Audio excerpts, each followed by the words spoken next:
Bismillahirrahmanirrahim. Assalamualaikum warahmatullahi wabarakatuh.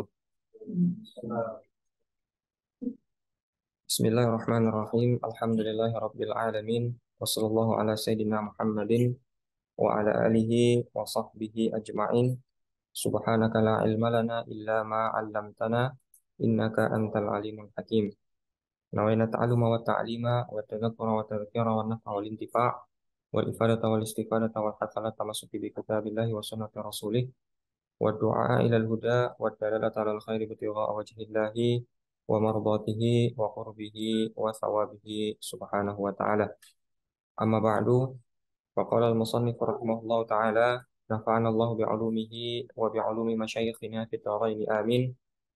Faslun fi niyyatis salati. An-niyyatu thalathu darajatin. In kanatis salatu fardhan wajaba qasdul fi'li wat ta'yinu wal fardiyatu. Wa in kanat nafilatan muaqqatatan karatibatin aw dzata sababin wajaba qasdul fi'li wat ta'yinu. Wa in kanat nafilatan mutlaqatan wajaba qasdul fi'li faqat. Al fi'lu usalli wat ta'yinu dhuhran aw asran wal fardiyatu fardhan. Ini adalah sebuah pasal yang membahas mengenai permasalahan niat salat. Yang dimaksudkan dalam pembahasan ini, insya Allah kita akan mengkaji bersama mengenai apa saja yang harus masuk dalam niat. Ya, jadi unsur-unsur apa saja yang harus ada dalam niat seseorang yang akan salat. Karena nanti setiap daripada salat, artinya salat A ataupun salat B ataupun salat C, terkadang memiliki unsur-unsur yang harus ada, gitu ya. Jadi kalau sederhananya contoh, nanti kalau seandainya sholatnya sholat fardu, maka dia seminimal-minimalnya seperti melafazkan atau dalam hatinya mengucapkan usolli fardhu zuhri. Ya, ada usolli, ada fardunya, ada zuhrinya. Harus, ya. Kalau seandainya usolli zuhra, itu belum dianggap memenuhi syarat niat. Atau misalkan tidak ada unsur lain, misalkan usolli fardhon, maka itu juga nanti akan dianggap belum memenuhi kriteria niat yang harus, gitu ya. Nah, jadi di sini kita akan membahas mengenai unsur-unsur apa saja yang harus ada dalam niat dalam diri kita ketika akan memulai sholat. Nah, pembahasan tersebut harus kita mulai terlebih dahulu dari membedakan macam-macam sholat, yang mana secara umum sholat itu kita bisa bagi kepada dua. Ada yang pertama disebut dengan as-shalawatul mafruḍah, ya, atau as-shalawatul wajibah, ya, sholat wajib yang jumlahnya 5, ya, maghrib, isya, subuh, zuhur, dan asar. Yang kedua adalah as-shalawatul masnunah atau as-shalawatul nafilah, ya, sholat sunnah. Jadi secara umum dua saja, ada sholat wajib dan sholat sunnah, gitu. Nah, sholat sunnah ini akan terbagi menjadi 3. Ada yang disebut dengan sholat sunnah yang muaqqatah, ya, atau dzatu waqtin. Sholat sunnah karena masuk waktu tertentu. Ya, jadi penyebabnya atau apa yang membuat kita melaksanakan sholat sunnah itu karena masuk waktunya. Contohnya seperti apa? Sholat duha. Ya, kenapa kita sholat sunnah duha? Karena masuk waktu duha, gitu ya. Atau dalam hal ini ada waktu tertentu yang membatasi boleh dilakukannya sholat sunnah tersebut. Di luar daripada waktu itu tidak boleh melaksanakan sholat duha. Boleh nggak sholat duha di waktu asar? Ya, setelah asar kita sholat duha. Ya, dari hukum asalnya kita nggak berbicara mengenai kalau qadha sholat duha dan segala macamnya, tapi intinya ketika secara hukum asal pelaksanaan sholat duha ya ada waktunya tertentu, yaitu di waktu duha. Ya, dimulai dari setelah syuruk sampai dengan sebelum zawal, gitu ya, lebih kurang seperti itu. Oke. Nanti kalau kita baca detailnya dalam sholat duha juga nanti akan dibagi, ya. Duha itu ada awal duha, pertengahan duha, dan akhir duha. Itu nanti kita akan bahas secara detail di babnya masing-masing. Intinya salah satu contoh di antara sholat sunnah yang muaqqatah yang punya waktu itu adalah sholat sunat duha. Contoh lainnya seperti sholat apa namanya, sholat witir. ya, sholat witir. Nah, itu kan ada waktunya. Ya, waktunya kapan? Setelah pelaksanaan sholat isya. Ya, bukan setelah masuk waktu sholat isya, tapi setelah pelaksanaan sholat isya. Artinya, orang yang belum sholat isya, dia belum bisa sholat witir. Ya, harus sholat isya dulu, baru kemudian dia bisa sholat witir, meskipun belum masuk waktu isyaknya. Nah, tapi ini dalam hal tertentu. Contohnya seperti ketika orang dalam keadaan safar, lalu kemudian dia melakukan sholat maghrib dan isya dengan cara jamak takdim. Nah, artinya dia sholat isya kan belum di waktu isya, baru sholat isya di waktu maghrib. Nah, kalau seandainya dia telah melaksanakan sholat isya, belum masuk waktu isya, apakah boleh dia melaksanakan sholat witir? Jawabannya boleh, karena waktunya adalah setelah pelaksanaan sholat isya, bukan ketika masuk waktu isya. Bahkan ketika sudah masuk waktu isya, tapi dia belum sholat isya, dia belum bisa melaksanakan sholat witir. Ya, waktunya nanti sampai ke menjelang subuh, seperti itu. Nah, itu waktunya khusus. Bolehkah kita misalkan sholat witir setelah zuhur atau di jam 2 siang, jam 3 sore? Nggak bisa, karena ada waktunya. Ya, begitupun sholat tarawih lebih khusus lagi. Secara umum sholat tarawih waktunya sama dengan waktu sholat witir. Hanya bedanya kalau sholat witir itu bisa kapan saja, tapi kalau sholat tarawih itu hanya khusus di bulan Ramadan saja. Gitu. Nah, itu salah satu di antara contoh-contoh sholat sunnah kelompok pertama, yaitu sholat sunnah yang muakkatah atau zatu waktin, yang punya waktu. Ya, kita kerjakan karena masuk waktunya. Ketika keluar waktunya kita nggak bisa lagi sholat sunnah tersebut. Yang kedua ada sholat sunnah itu yang zatu sabab namanya. Ya, kalau tadi karena waktu, sekarang karena sebab. Karena sebab tertentu kita melakukan suatu hal, jadi kita dianjurkan sholat sunnah. Contohnya apa? Kita masuk masjid, kita sholat tahiyatul masjid. Kenapa kita sholat tahiyatul masjid? Ada sebabnya. Apa sebabnya? Karena kita masuk masjid. Kita wudhu, setelah wudhu kita sholat sunnah. Ya, sholat sunnah wudhu namanya. Kenapa kita sholat sunnah wudhu? Ya karena kita baru selesai wudhu. Gitu ya. Begitupun nanti ada sholat sunnah safar. Kenapa kita sholat sunnah safar? Ya karena kita mau safar. Kalau misalkan kita nggak masuk masjid, kita misalnya ya, kita berada di tempat kita masing-masing, di rumah masing-masing. Tapi kita pengen sholat tahiyatul masjid, bisa apa tidak? Nggak bisa, karena nggak ada penyebabnya. Ya, kalau tadi karena nggak di waktunya kita nggak bisa sholat, kalau sekarang nggak ada sebabnya kita nggak bisa sholat. Gitu. Jadi pengelompokan yang kedua dari sholat sunnah adalah sholat sunat dzatu sabab, ya, sholat sunnah yang punya sebab, disunahkan karena ada sebabnya. Ya, jadi yang pertama karena ada waktu, yang kedua karena ada sebabnya, seperti itu. Nah, nanti yang kedua ini juga akan dibagi menjadi tiga. Ya, ada yang sholatnya mendahului sebab, jadi sholat dulu baru sebab. Contoh, sholat sunat safar. Kita kalau sholat sunnah safar itu sholat sunnah dulu baru safar atau safar dulu baru sholat sunnah? Sholat sunnah dulu kan? Dari rumah kita sholat sunnah baru kemudian safar. Kenapa kita sholat sunnah? Karena kan sebabnya kita mau safar. Berarti yang mana yang duluan? Sholat sunnahnya dulu baru safarnya. Jadi sholatnya dulu baru sebabnya. Ada yang kebalikannya, sebabnya dulu baru kemudian sholat sunnahnya. Contohnya apa? Tadi sholat tahiyatul masjid. Kita sholat sunnah dulu baru masuk masjid atau masuk masjid dulu baru sholat sunnah? Masuk masjid dulu. Berarti sebabnya mendahului sholatnya. Gitu ya. Tadi yang pertama, sholatnya mendahului sebab. Yang kedua, sebabnya mendahului sholatnya. Nah, yang ketiga, sebabnya dan sholatnya itu beriringan. Ya, contohnya seperti apa? Sholat gerhana. Ya, sholat khusuf maupun khusuf gerhana matahari atau gerhana bulan. Nah, sebenarnya yang paling disunahkan itu, sholat gerhana itu, dari sejak awal gerhana sampai dengan akhir gerhana. Oke, jadi sholat gerhana itu sholatnya yang panjang. Jadi kalau misalkan gerhana 3 jam, 4 jam, sebenarnya yang dianjurkan sholat sunnahnya 3 jam, 4 jam. Itu yang paling utama, ya, yang paling afdol gitu. Makanya nanti kalau kita berbicara mengenai tata cara sholat gerhana, itu kan nanti ada 3 bentuk ya. Ada dengan cara yang paling sempurna itu adalah ya diantaranya ketika apa namanya rokaat pertama dia kan 4 rokaat ya. Rokaat pertama membaca surat Al-Baqarah, rokaat kedua membaca surat Ali Imran, rokaat ketiga membaca surat An-Nisa, dan rokaat keempat membaca surat Al-Maidah. Itu yang paling sempurna, gitu ya. Itu yang paling sempurna. Karena memang yang paling sunnahnya itu ya, bukan hanya sekedar sholat gerhana, tapi ketika gerhana kita sholat. Artinya kalau gerhana 3 jam ya kita 3 jam sholatnya, gitu ya. Apakah itu lama? Enggak ya? Karena bahkan kalau Rasulullah SAW kan dalam salah satu riwayat sholat malam itu dalam satu rokaat saja membaca ya 4 surat ini dalam 1 rakaat gitu ya. Ini udah dibagi 4, harusnya tidak lebih berat dibandingkan dengan sholatnya Rasulullah. Artinya bisa-bisa saja ya.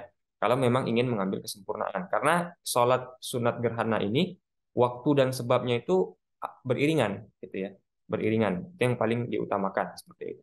Ya, jadi pembagian kedua dari sholat sunnah gitu ya, itu juga dibagi 3. Ada yang sholatnya mendahului sebab, ada yang sebabnya mendahului sholat, dan yang ketiga ada yang sholat dan sebabnya beriringan seperti itu. Nah, baru nanti sholat sunnah yang ketiga adalah sholat sunnah yang tidak punya waktu dan tidak punya sebab. Ya, tidak ada waktunya dan tidak ada sebabnya. Nah, sholat sunnah ini disebut dengan atau istilahnya sholat sunnah mutlak. Ya, nah, kita pernah mendengar istilah sholat sunnah mutlak itu apa? Sholat sunnah yang tidak punya waktu, tidak punya sebab. Kita pengen aja sholat gitu ya. Jadi ketika lagi nggak ngapa-ngapain, ya, nggak tahu mau ngerjain apa, tapi pengen sholat aja, ya.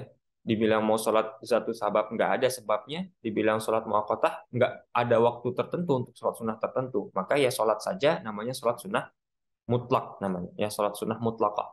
Ya, jadi yang tanpa sebab itu biasanya disebut dengan mutlak. Ini namanya sholat sunnah mutlak. Nanti dalam puasa pun ada, ya, puasa yang mutlak namanya. Ya. Puasa mutlak artinya nggak ada niat tertentu, nggak ada hari sunnah tertentu, nggak ada sebab tertentu, tapi pengen puasa aja boleh boleh saja. Ya, kenapa? Karena dalam riwayat kan Rasul sendiri masyhur ya, ketika pulang sampai di rumah nanya kepada apa namanya Aisyah, ada makan atau tidak? Jawabannya tidak ada kan. Kalau gitu saya sekarang puasa gitu kan. Artinya toh kalau misalkan saat itu harinya puasa sunnah, pasti Rasul udah puasa duluan kan sebelum puasa. Artinya saat itu ya puasanya puasa mutlak seperti itu. Ya, itu pembagian yang kedua. Yang ketiga ya. Jadi ada sholat fardu, ada sholat sunnah. Sholat sunnah ada muakkatah, ada dzatu sabab dan ada mutlaqah. Sholat sunnah yang dzatu sabab ada yang sababunnya mutaqaddim mendahului sholatnya, ada yang sababun mutaakhir yang mengakhiri sholatnya, artinya sholat dulu baru sebab, dan yang ketiga ada yang beriringan antara sholat dengan sebabnya. Nah, ini nanti masing-masing akan berbeda cara niatnya. Ya, masing-masing akan berbeda cara niatnya. Niat sholat yang ini seperti apa, yang itu seperti apa. Nah, baru kita bisa masuk ke dalam pembahasan mengenai niat-niat sholat apa saja yang kemudian harus ada dalam pelaksanaan niat itu, ya, dalam praktek niat itu. Tapi kembali lagi sebelum kita masuk kepada itu, kita harus tahu dulu, ya, setidaknya ada 3 unsur penting, 3+1, ya. Nanti kita katakan kenapa ada +1, kenapa tidak 4 saja. Karena pada dasarnya yang pokok cuma 3 unsur dalam niat itu. Yang pertama namanya istilahnya qasdul fi'li. Ya, qasdul fi'li itu adalah meniatkan dalam diri kita itu kita melakukan pekerjaan apa, gitu ya. Artinya kalau kita mau sholat ya niatkan saya mau sholat. Gitu. Nah itu namanya qasdul fi'il. Kalau saya mau tidur ya saya mau tidur dalam hati. Itu namanya qasdul fi'il. Jadi meniatkan ingin melakukan perbuatan apa. Gitu. Jadi kalau kita mau sholat ya harus kita sebutkan saya mau sholat. Maksudnya dalam hati kita ya. Dalam hati kita harus tersebut saya mau sholat. Gitu ya. Atau dalam bahasa yang sehari-hari kita pernah hafalkan. Kalau niat sholat biasanya dimulai dengan usolli. Nah usolli itu namanya qasdul fi'il. Karena kita memaksudkan nyebut usolli itu karena saya mau sholat. Gitu ya. Kan bisa saja ya saya mau olahraga tapi gerakan dengan gerakan sholat kan bisa. Ya. Nah, tergantung kita menyebutnya apa. Saya mau olahraga. Kita nggak nyebut usolli, saya mau olahraga. Tapi dengan gerakan sholat jamaah kita nggak dianggap sholat karena harus ada qasdul fi'il. Meskipun gerakannya sempurna seperti gerakan sholat. Ya, jadi harus ada unsur itu. Makanya kalau kita sholat pasti usolli. Kalau kita wudhu, nawaitul wudu'a. Kalau kita mau puasa, nawaitu sauma ghadin. Gitu kan. Pasti ada sebut kita lagi mau ngapain. Ya, meskipun udah pasti ya kalau gerakan seperti itu ya kan pasti sholat. Tetap saja harus ada qasdul fi'il itu. Nah, itu namanya qasdul fi'il. Tapi nanti kita akan lihat ya, apakah semuanya butuh qasdul fi'il atau tidak, kita akan bahas nanti. Beda, apakah sholat sunnah mutlak butuh qasdul fi'il atau tidak, nanti akan kita bahas kemudian. Yang penting paham dulu qasdul fi'il itu apa. Ya, dan contohnya yang biasa kita hafal adalah usolli. Seperti itu. Yang kedua namanya ta'yin atau qasdut ta'yin. Ya. Artinya merinci perbuatan apa yang tadi kita sudah niatkan. Kalau kita misalkan tadi sudah qasdul fi'ilnya usolli, kita perlu takyin. Takyinnya apa maksudnya? Sholat apa? Ya, sholat zuhur kah? Sholat asar kah? Jadi kalau usolli saja, apakah sudah sempurna? Niatnya belum. Harus sholat apa? Gitu. Ya, karena sholat zuhur sama sholat asar itu sama loh. caranya persis. Ya, apa yang membedakan sholat zuhur sama sholat asar? Nggak ada sama sekali. Ya, ya secara waktu mungkin beda. Tapi misalkan contoh orang jamak sholat, ya, jamak takdim atau jamak takhir. Nah, dia sholat isya apa? Sholat asar dulu atau sholat zuhur dulu? Dari mana kita taunya, gitu ya? Dari mana malaikat nyatatnya, misalkan seperti itu? Dia udah sholat zuhur atau sholat asar? Ya, berarti kan kita butuh label. Apa yang melabeli ini sholat saya zuhur loh, ini sholat saya asar loh. Nah, karena itu butuh yang namanya qasdut ta'yin. Jadi ta'yin itu merinci atau menjelaskan ain, ya, atau detail apa yang kita lakukan. Ya, kalau sholat zuhur atau sholat wajib atau sholat sunnah nih. Ya, kemudian kalau wajibnya apa? Zuhur, asar, maghrib, isya. Ya, kalau zuhur misalkan, zuhurnya yang wajib atau sunnah. Ya, jadi ada wajib zuhur, ada sunnah zuhur. Apa sholat sunnah zuhur? Apa sholat sunnah zuhur? Sholat rawatib, ya, sholat sunnah asar, yaitu namanya sholat sunnah seperti itu ya. Jadi kadang nyebutnya kita sebut sholat rawatib, tapi di beberapa kitab kadang nyebutnya sholat sunnah zuhur namanya, sholat sunnah asar, sholat sunnah maghrib. Jadi kalau sholat sunnah maghrib itu ya qobliyah ba'diyah itu maksudnya. Ya. Nah, qobliyah sama ba'diyah pun juga beda waktunya kan, karena itu kan muakkatah ya. Kalau sholat sunnah yang qobliyah itu waktunya adalah sejak masuk waktu sampai berakhirnya waktu sholat itu, ya. Jadi misalkan sholat, ya secara umum ya, kecuali mungkin asar beda karena tidak ada sholatnya. Misalkan sholat zuhur, zuhurnya jam 12, asar jam 3 sore. Kapan boleh melaksanakan sholat sunnah qobliyah? Sholat sunnah zuhur yang qobliyah. Ya sejak jam 12 sampai jam 3 boleh. Gitu ya. Tapi kalau sholat sunnah ba'diyah waktunya kapan? Setelah pelaksanaan sholatnya sampai dengan akhir waktu. Jadi kapan boleh sholat sunnah ba'diyah? Ya setelah sholat zuhur, baru sholat sunnah ba'diyah zuhur. Nah, dipahami dari hal ini, bolehkah sholat sunnah qobliyah setelah zuhur? Boleh. Sholat sunnah qobliyah, tapi setelah zuhur boleh. Gitu ya. Tapi sholat sunnah ba'diyah nggak bisa sebelum zuhur. Karena waktu sholat sunnah qobliyah adalah sama seperti waktu sholatnya. Kalau waktu sholat zuhur adalah dari jam 12 sampai jam 3, maka sholat sunnah zuhur pun dari jam 12 sampai jam 3. Nggak dibatasi kita udah sholat zuhur atau belum. Tapi kalau ba'diyah bukan dari masuk waktu, tapi dari sejak selesai pelaksanaan sholatnya. Jadi waktu sholat sunnah ba'diyah adalah setelah misalkan ba'diyah zuhur, ya berarti setelah sholat zuhur. Sama seperti tarawih dan isya, apa namanya, witir tadi ya. Setelah isya tadi, baru bisa kita sholat itu. Sama ba'diyah pun. Tapi kalau qabliyah bisa setelah sholatnya. Gitu. Jadi misalkan kalau seandainya antum masuk ke dalam masjid, sudah rada terlambat, tinggal 1 menit, jangan dipaksakan untuk sholat juga. Kalau misalkan sekiranya nggak keburu. Karena kan di beberapa masjid mayoritasnya sudah ada waktu untuk qomat berapa menit lagi. Kadang beberapa gara-gara nungguin yang satu orang nunggu sholat sunnah lama lagi gitu misalkan. Sholatnya kan jadi ketunda, gitu kan. Sementara kan ada fadilah awal waktu yang harus dikejar juga. Gara-gara nunggu satu kan sayang juga, gitu ya. Jadi gimana caranya seandainya kita masuk ke dalam masjid, kita laksanakan, kita mau sholat sunnah qobliyah, tapi ternyata kita melihat jam atau waktu atau menurut dugaan kita nggak akan lama waktu qomatnya lagi. Nah, kita sholat jamaah dulu aja. Nanti setelah sholat jamaah, mau sholat qobliyah plus ba'diyah setelahnya nggak masalah.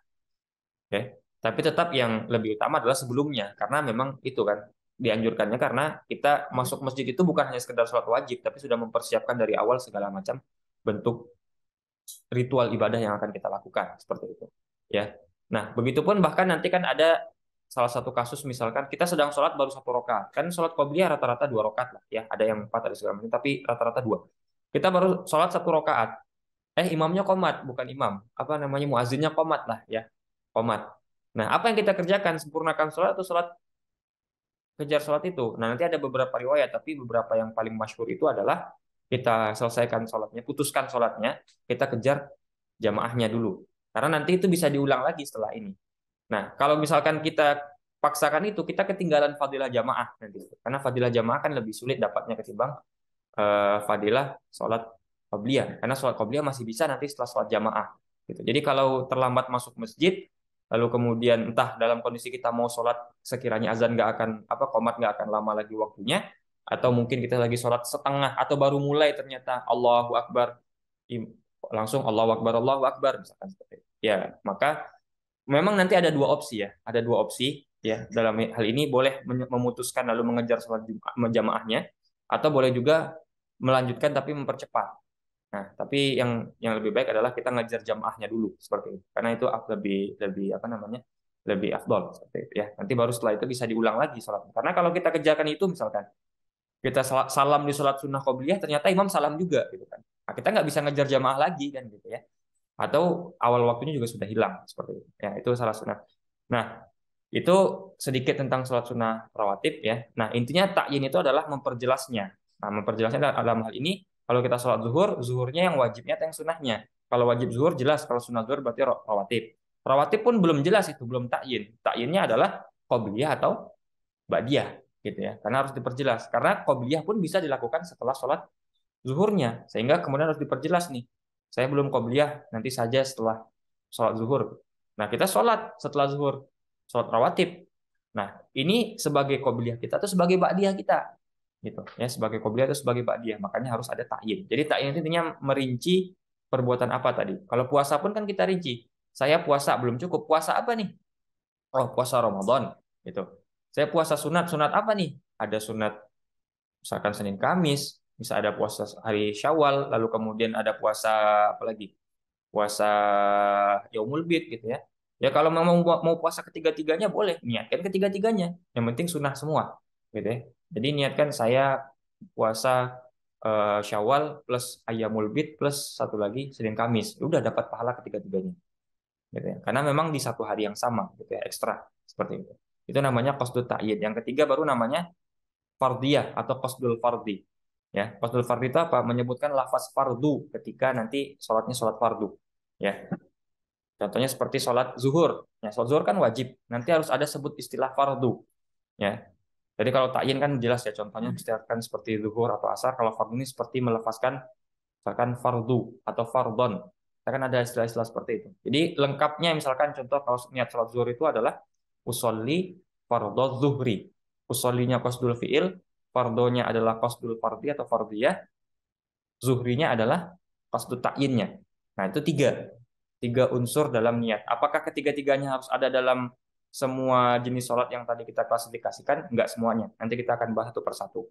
Ya, tadi 3+1 unsurnya. Unsur satu lagi apa? Unsur satu lagi adalah niat iqtida namanya. Ya, niat makmuman. Ya, niat makmuman itu wajib bagi seorang makmum kalau dia ngikutin imam. Artinya kalau ada makmum yang nggak niat makmuman, itu sholatnya dipertanyakan keabsahannya. Gitu ya. Jadi kalau kita menjadi makmum harus ada tambah satu lagi makmuman. Ya, kalau kita nggak jadi makmum nggak perlu ada makmuman. Artinya imam wajibkah atau haruskah melafazkan imaman dalam niatnya? Tidak. Jadi kalau imam usolli fardhu zuhri sudah. Tapi kalau makmum usolli fardhu zuhri belum cukup. Usolli fardhu zuhri makmuman. Harus tambah kata makmumannya. Nah, jadi makanya 3+1. Oke. Sementara kalau imam, imaman itu hanya sunnah. Nah, selain daripada itu semuanya sunnah. Ya, berarti apa biasanya tuh? Mustaqbilal qiblati, kemudian apa lagi? Kalau tadi imaman itu pasti sunnah, kalau makmuman kan wajib. Kemudian lillahi ta'ala itu semuanya sunnah, nggak harus dilafadzkan. Makanya kalau kita kesulitan niat, ya kalau kita kesulitan niat, ya kalau mau sempurna semuanya. Tapi kalau kesulitan niat kita belajar dari yang penting harus ada dulu. Dimulai dari usolli fardhu zuhri. Kalau zuhur ya pas takbir itu usolli fardhu zuhri dulu aja. Ya, itu yang paling minimal harus ada. Kalau itu salah satu nggak ada dari yang tiga itu berarti nanti nggak sah sholat. Nanti kita bahas, gitu ya. Nah, baru nanti kemudian kalau misalkan masih bisa untuk nambah niat gitu ya. Bisa kita terbiasa niat panjang ya baru bisa nanti tambah mustaqbil qiblati lillahi ta'ala. Ya, tapi kalau makmum tetap harus tambah makmuman seperti itu. Ya, itu 3+1 unsur yang ada dalam niat. Nah, baru kita masuk an-niyatu salasu darajat. Niat itu 3 tingkatannya, ya berdasarkan tingkatan sholat. Jadi beda tingkatan sholat, beda jenis sholat, beda jenis niat atau unsur niat apa saja yang harus ada dalam sholat itu. Nah, in kanatis sholatu fardon, kalau sholatnya fardu, ya artinya dalam hal ini sholat fardu yang pembagian pertama tadi, yang 5 itu ya subuh, zuhur, asar, maghrib, isya, gitu ya. Wajaba satu qasdul fi'li, wat ta'yinu wal fardiyatu. Wajib qasdul fi'il, ya artinya meniatkan usolli, ta'yin harus sebutkan sholatnya apa dan fardiyah harus sebutkan fardunya. Makanya tadi sempat kita singgung ya, kalau kita mau sholat subuh, seminimal-minimal sahnya niat itu adalah usolli fardhos subhi. Oke, usolli fardhos subhi. Ya, yang penting ada qasdul fi'il, ada ta'yin, ada fardhiyah dengan bahasa apapun, Bu. Ya, itu nggak masalah. Yang penting 3 unsur ini harus ada. Kalau saya sholat subuh cuma usolli subha nggak bisa. Karena subuh ada yang wajib, ada yang sunnah. Nanti ragu nih. Karena sholat sunnah subuh juga 2 rakaat kan. Sholat sunnah subuh 2 rakaat. Nanti malaikat bingung nyatatnya kan. Ini dia sholat wajib atau sholat sunnah gitu ya. Ya, tapi kan ada dalam hati. Kalau ada dalam hati berarti kan ada qasdu ta'yin gitu kan. Seperti itu. Ya, makanya nanti jangan bikin bingung malaikat. Ya, jangan bikin bingung malaikat nyatat ini sholat apa nih gitu ya. Nanti malaikat bingung nyatatnya. Pas dihisab di akhirat nanti kan, oh si fulan nggak sholat subuh gitu. Terus kita protes, saya sholat subuh kok gitu. Kemarin saya sholat subuh, cuma memang nggak niat fardunya. Nah, kita nggak nganggap itu, karena yang dianggap fardu adalah ketika menyebutkan fardu. Ya, kalau nggak menyebutkan fardu berarti nggak dianggap sholat fardu, berarti dianggap sholat sunnah mutlak mungkin seperti itu. Ya, jadi mungkin saja ya sholat-sholat yang tidak memenuhi syarat kriteria niatnya mungkin tetap dianggap sholat, tapi mungkin nggak sholat yang kita mau, tapi mungkin sholat sunnah mutlak dianggap seperti itu. Ya, seperti itu. Ya, kalau misalkan sholat zuhur berarti sholli fardhu dhuhri, sholat asar sholli fardhu asri, sholat maghrib sholli fardhu maghribi, sholat isya sholli fardhu isya itu minimal.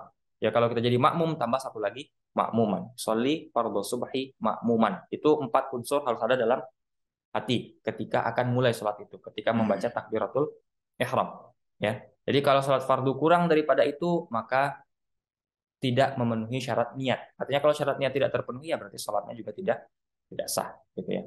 Seperti itu. Atau nanti tidak dianggap sebagai sholat yang fardu seperti itu. Oke. Berikutnya wa in kanat nafilatan muaqqatatan karatibatin au dzata sababin ya. Tingkatan yang kedua atau kelompok yang kedua, jika sholat yang dilakukan itu adalah sholat nafilah, sholat sunnah muakkotah, seperti sholat rawatib ya, karotibatin, audata sabab, atau sholat sunnah yang punya sebab. Oke, jadi dari pengelompokan sholat sunnah yang masuk kriteria yang kedua, yang pertama sama yang kedua nih, yang datu sabab sama yang muakkotah, itu sama, tingkatannya sama. Apa yang wajib? Wajib qasdul fi'li wa ta'yin. Yang penting adalah ada qasdul fi'ilnya dan ada ta'yinnya. Jadi kalau sholat duha, usholid duha, udah cukup. Ya. Atau misalkan apa? Sholat, misalkan yang lain apa? Misalkan sholat rawatib tadi ya. Usolli, kalau itu jadi harus itu ya untuk membedakan. Tadi kan misalkan kita katakan usolli subha.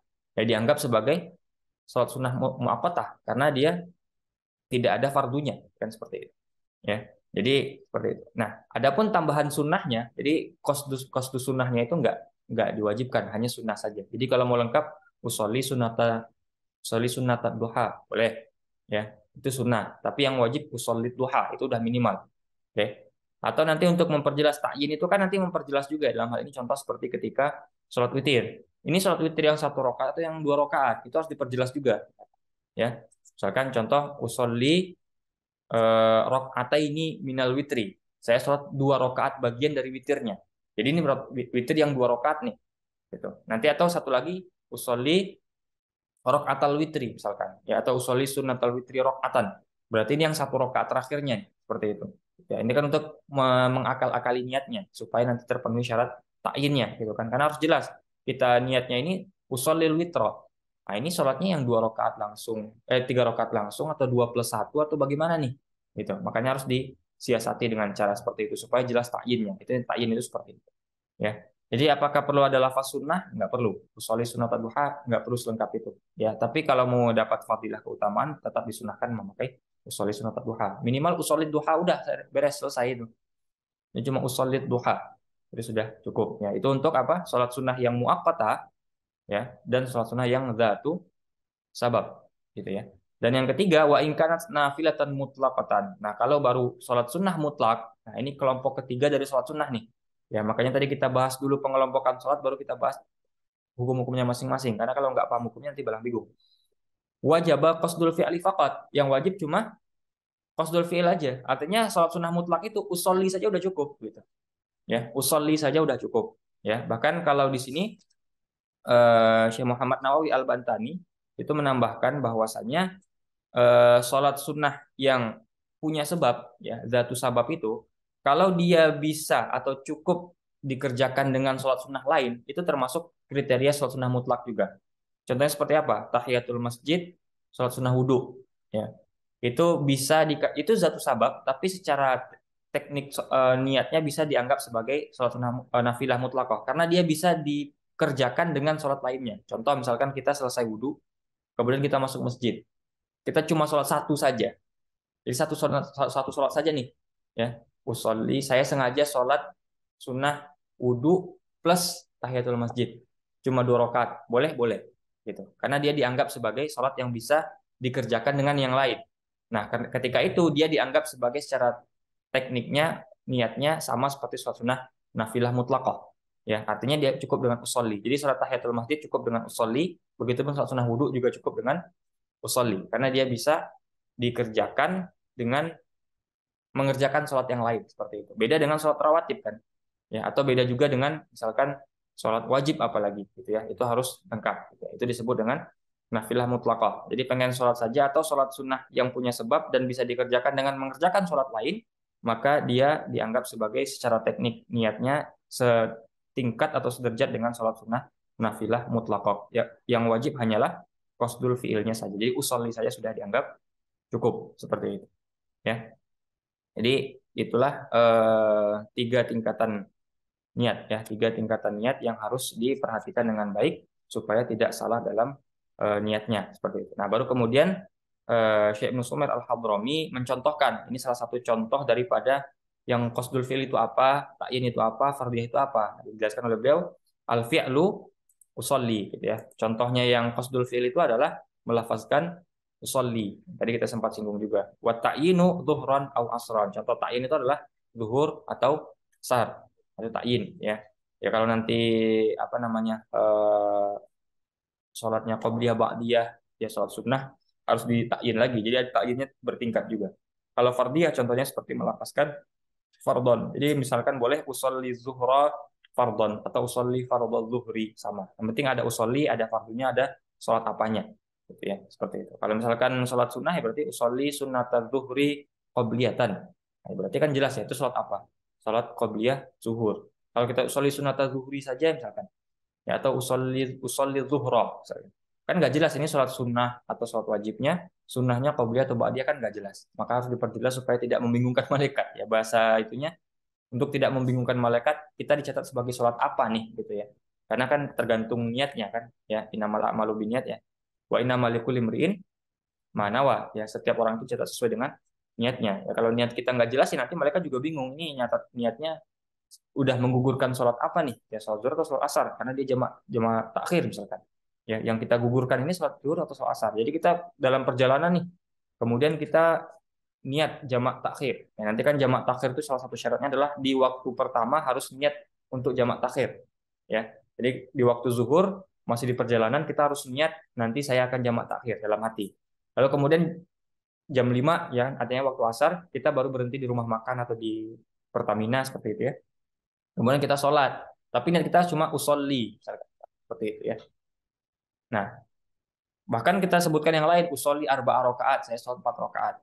Setelah sholat 4 rakaat, lalu kemudian kita selesai, capek sholat, gitu misalkan. Atau misalkan dia sholat qasar juga 2 rakaat saja. Dia berhenti sholatnya, nggak sholat lagi berikutnya. Kan malaikat bingung ya. Tadi yang kan dia punya kewajiban zuhur dan asar. Dia baru ngerjakan satu, dan dia nggak jelas juga nih, yang mana nih yang dia kerjakan. Kan malaikat bingung jadinya kan. Kita anggap dia menggugurkan sholat zuhur atau menggugurkan sholat asar. Itu kan ada ya di poster-poster yang dibagi-bagikan orang itu kalau meninggalkan sholat zuhur siksanya ini gitu kan. Kalau meninggalkan sholat asar siksanya ini gitu. Nah, kita kan ngerjakan baru satu ya. Nanti kan malaikat bingung ya, saya mau ngasih siksa yang mana ini ya? Mau ngasih siksa yang ini atau siksa yang ini? Kan dia nggak jelas sholatnya. Dan bahkan nanti nggak dianggap kedua-duanya karena dia tidak memenuhi syarat. Ya, itu kan salah satu contohnya apa namanya ilustrasinya kenapa harus takyin. Jadi jelas gitu ya. Bahkan nanti kalau seandainya dinilai pun kedua-duanya nggak dianggap dikerjakan. Kenapa? Karena nggak ada terpenuhi syarat daripada niat itu. Seperti itu. Ya, harus ada qasdul fiilnya, harus ada takyin, harus ada fardiyah. Baru kemudian dianggap sudah lengkap syarat niatnya. Seperti itu. Kalau nggak lengkap ya berarti nanti akan dipertanyakan sholatnya. Seperti itu. Oke?